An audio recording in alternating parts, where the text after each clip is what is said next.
ওই ধূপকাঠি, ওই ধূপকাঠি, ওই ধূপকাঠি, ওই ধূপকাঠি, ওই ধূপকাঠি, ওই ধূপকাঠি, ওই ধূপকাঠি, ওই ধূপকাঠি। রাজ্যে সরকারি চাকরি পাওয়া যখন বিলাসিতা, তখন এমএ বিএড এবং টেট পাশ করেও ধূপকাঠি বিক্রির পথ বাঁচল শিলিগুড়ির আশিস। কিন্তু কেন? জীবনে ইচ্ছে আর মনের জোর থাকলে সবকিছুই সম্ভব। বিশেষভাবে সক্ষম হয়েও জীবনের লড়াইয়ে অটুট বছর 31-এর আশিস। পরিবারের দায়িত্ব নিজের ঘাড়ে তুলে নিয়ে রাস্তাঘাটে ধূপকাঠি বিক্রি করাই তার পেশা। এমএ বিএড পাশ করলেও জোটেনি চাকরি। বাধ্য হয়ে জীবনে বাঁচার তাগিদে এই পেশা বেছে নিয়েছেন বছর 31-এর আশিস সাহা। জীবনে ইচ্ছে ছিল একটা ভালো চাকরি করে পরিবারের পাশে দাঁড়ানোর। নামেই শুধু বিশেষভাবে সক্ষম তার কাজ, এবং তার চেষ্টা আজ অনেকের কাছে অনুপ্রেরণাই বটে। স্নাতক এবং বিএড পাশ করার পর 2022 সালে টেটও পাশ করেছে আশিস সাহা। তবে এখনো জোটেনি চাকরি। কিন্তু চাকরি না পেলে কি হবে? জীবন যুদ্ধে থেমে থাকেননি তিনি।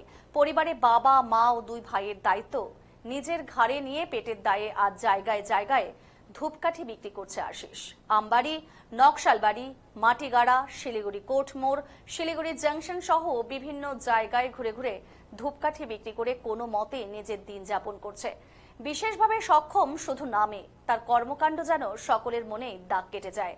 মনে অদম্য ইচ্ছে এবং ধৈর্য নিয়ে চাকরির জন্য লড়াই করার পাশাপাশি নিজের পরিবারের মুখে অন্ন জোগাতে জায়গায় জায়গায় ধূপকাঠি বিক্রি করাই এখন তার পেশা। আর এই প্রসঙ্গে আশিস জানিয়েছেন, এমএ বিএড এবং 2022 সালে টেটও পাশ করেছে সে, তবে এখনো চাকরি পায়নি। ফলে নিজের দিন যাপনের জন্য এই কাজ বেছে নিয়েছে। থেমে থাকলে হবে না, জীবনে এগিয়ে যেতে হবে। তাই কখনো নিজের বাড়িতে বানিয়ে, আবার কখনো বাজার থেকে কিনে রাস্তায় রাস্তায় ধূপকাঠি তিনি বিক্রি করছেন।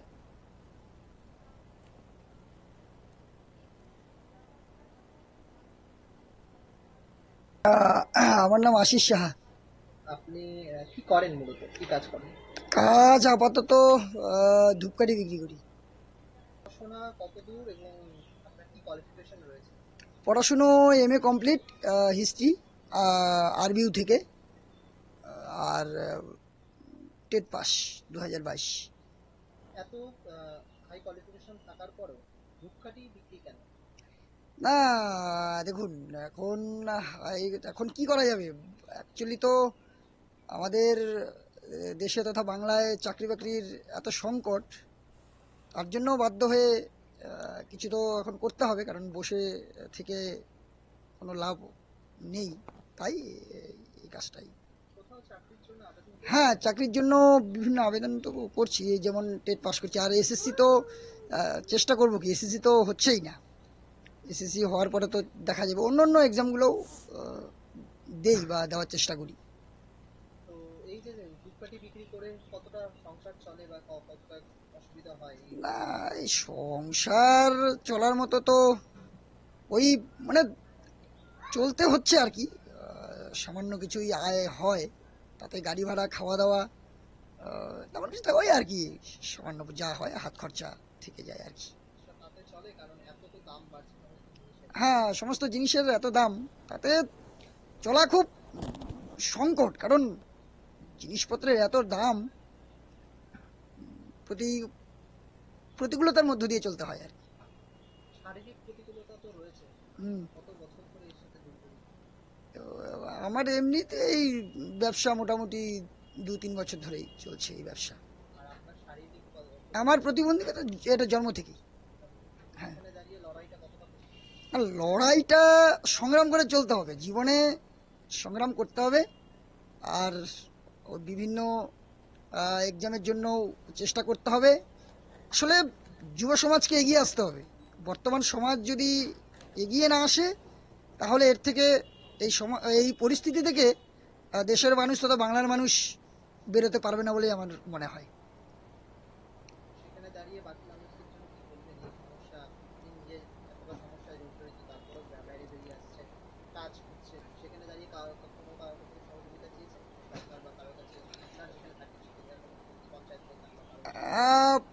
এখানকার সরকার কি বলবে, প্রধান পঞ্চায়েতে দেখা হলে বলে যে তোমাদের জন্য সাহায্য করা হবে, কিন্তু আদৌ পেয়েছেন? না, আদৌ তো তেমন কিছু সাহায্য অ্যাকচুয়ালি বর্তমানে দেখুন 1000 টাকা পেনশন, আপনারা চিন্তা করুন এখন গ্যাস 950 টাকা বা 1050 টাকা গ্যাস, তাহলে অথচ আহ, লক্ষ্মী ভাণ্ডার 1200 হয়ে গেছে।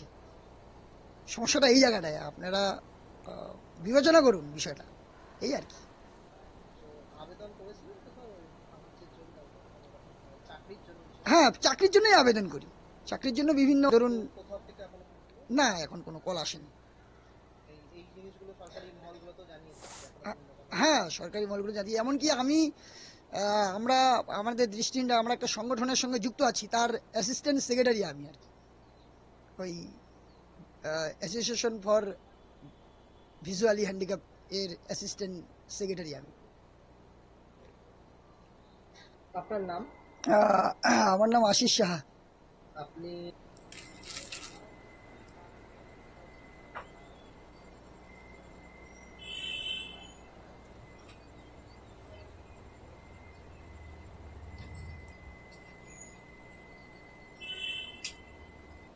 আপনার নাম? আমার নাম ঝুমা সরকার সাহা। আশিস আপনার সম্পর্কে কে হয়? আশিস আমার সম্পর্কে আমার কাকা শ্বশুরের ঘরের ছেলে, মানে আমার দেওর। আচ্ছা, এই যে তার যে এই যে লড়াই, সে তো শারীরিক দিক থেকে প্রতিবন্ধকতা রয়েছে, পাশাপাশি তার লড়াই সে বলছে, তো কি বলবেন সেই বিষয়ে? কতটা পরিশ্রম হয় তার?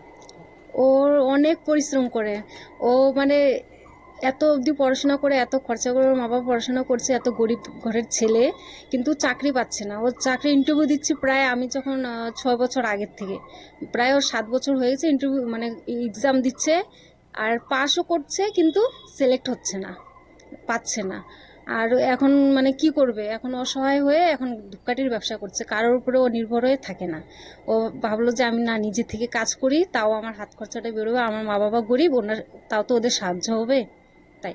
বিভিন্ন কোনো মহলে কি আবেদন করেছে চাকরির জন্য, সরকারি মহল বা কোনো জায়গায়? অনেক আবেদন করেছে, যখনই সরকারি আবেদন বেরোয় তখনই ও আবেদন করে, অনলাইনে মানে অনলাইনে Apply? অ্যাপ্লাই করে, তারপরেও মানে ওর হয় না। লোকাল স্তরে এক্সাম যারা দেয়, পঞ্চায়েত প্রধান বা বিধায়ক বা এই সমস্ত রয়েছেন, তাদের কাছে কি আপনারা গিয়েছেন কখনো? তাদের কাছে তো আমরা যাইনি কখনো, মানে ও যাইনি কেন, এখনো ওনাদের কাছে গেলে তো মানে অনেক কৈফিয়ত দিতে লাগে, সাহায্য তো পাইই না, তার জন্যই। আপনার নাম?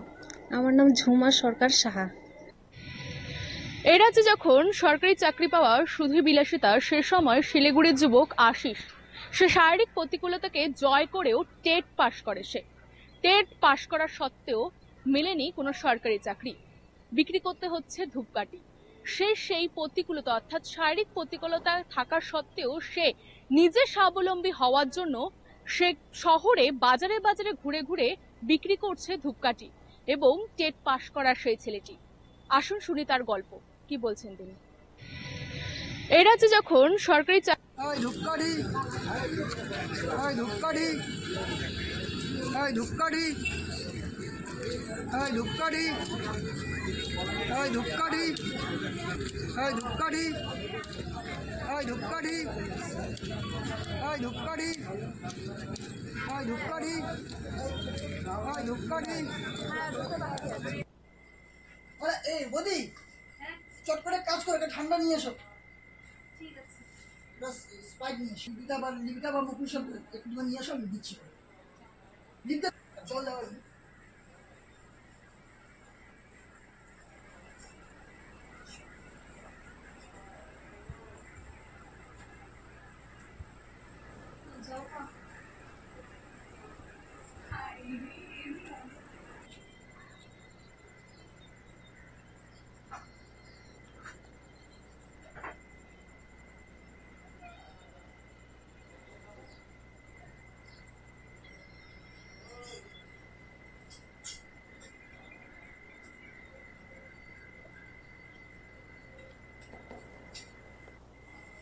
আরে এই বদি, চট করে কাজ করে, একটা ঠান্ডা নিয়ে এসো।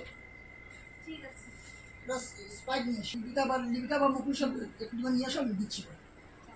লিপিকা জল দেওয়া।